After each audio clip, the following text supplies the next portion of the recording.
Let me take all possible graphs on 10 nodes. And I'll ask this question. I will go to every connected graph on 10 nodes and paint it blue. Why? Just for fun. And if the graph is disconnected, I paint it red. You see, there are so many people here. How many possible graphs are there on 10 nodes? 2 to the 10 choose 2. Right? Of these graphs, some are red, some are blue. What's a red graph? A graph that is disconnected. What's a blue graph? A graph that is connected. Now, can you tell me, are blue graphs more than red graphs? Or red graphs more than blue graphs? All I'm asking you people is this theorem. Show that there are more connected graphs than disconnected ones. This is the result. Now you know what this translates to in the example that I gave you, the color example. There are more blue graphs than the red graphs. Let us see how. Before I go any further, I'll give you a quick analogy that is easy on your brain. Assume there is this city full of only adults, and every woman there is married to a unique man. What can you say about men here? Please note, all I'm saying is every woman is married to a unique man. I'm not saying every man is married to a unique woman. By unique, I mean let's assume that marriage can only happen between two parties. Right? Okay. Meaning a person cannot be married to two people. Right? Okay, so a woman is married to a man.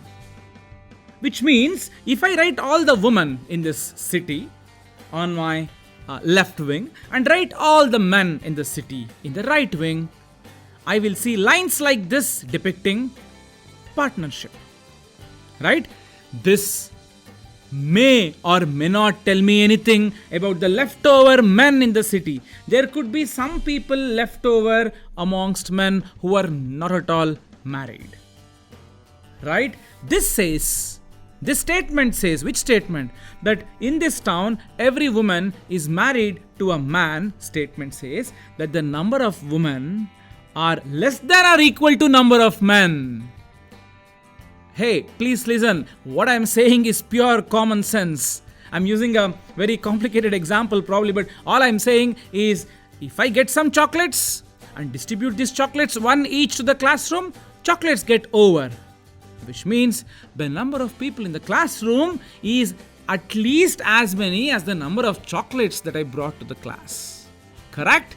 Now, let us take this analogy and then show a proof for this theorem.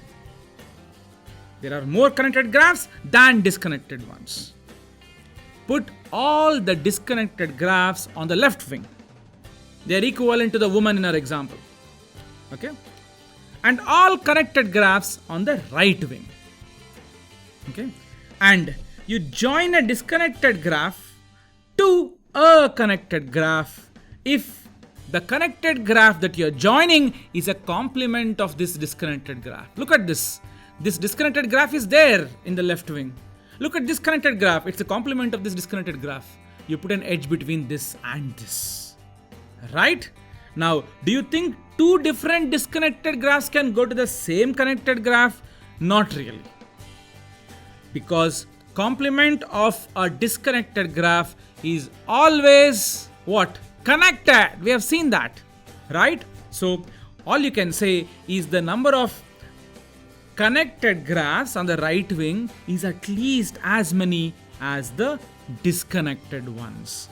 Observe the proof carefully. I tried giving the proof in easy pieces, but then if you want to rigorously show it, you may have to argue properly in the language of 1-1 functions. How is that? Think about it.